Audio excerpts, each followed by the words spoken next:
ही chocolate फ्लेवरची kulfi आहे, पण यात साखर नाही. हो, आणि तरीही ती खूप गोड लागते. कसं? आणि ही रेसिपी फक्त 3 स्टेपमध्ये तयार होते. घरच्या घरी कमी साहित्य आणि नॅचरल इन्ग्रेडियंट.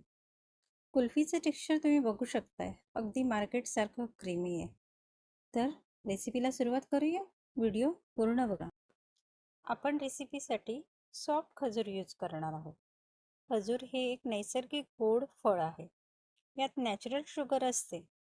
आता एका बाउलमध्ये 10 ते 12 खजूर घेऊया. कोमट दुधात खजूर भिजत ठेवून देऊया. या ठिकाणी आपण 2 कप दुधाचा वापर केला आहे.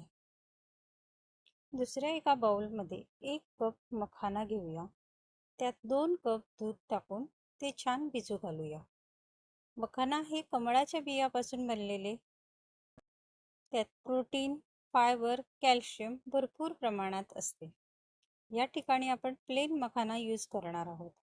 मखाना आणि खजूर दोन्हीही 2 तास असेच भिजत ठेवून देऊ. 2 तासानंतर मखाना छान सॉफ्ट झाला की एका मिक्सर जारमध्ये ट्रान्सफर करून घेऊ. त्यात चॉकलेट फ्लेवरसाठी 1 चमचा कोको पावडर ॲड करू आणि छान स्मूथ ब्लेंड करून घेऊया. आता खजूर सॉफ्ट झाले की बिया काढून मिक्सर जारमध्ये टाकून भिजत घातलेले बदाम त्यात टाकून स्मूथ होईपर्यंत ब्लेंड करून घेऊया. मिश्रण एकदम क्रीमी आणि चॉकलेटी दिसेल.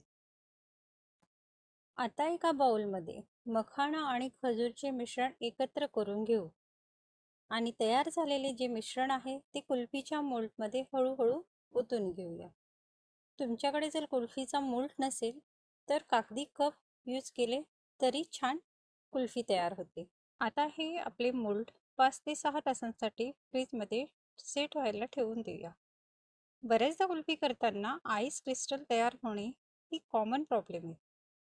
याचं कारण काय की मिक्सचर स्मूथ नसते. ग्रेन्स राहिले तर आईस तयार होता किंवा फ्रीज होताना अनइवन फ्रीजिंग झालं तरीही आईस क्रिस्टल तयार होतात. हे टाळण्यासाठी स्मूथ होईपर्यंत बॅटर छान ब्लेंड करून घ्या. 5-6 तासांनंतर सेट केलेले मोल्ड बाहेर काढून घेऊया आणि डिमोल्ड करून बघूया. तर तुम्ही बघू शकताय किती छान क्रीमिश टेक्स्चर आलंय आणि चॉकलेटीही दिसत आहे. खायला पण खूप टेस्टी लागते ही कुल्फी. तुम्ही ही रेसिपी नक्की करून बघा. कशी वाटली ती कमेंटमध्ये सांगा आणि जाता जाता एक लाईक सबस्क्राईब करून जा. पुन्हा भेटूया. धन्यवाद.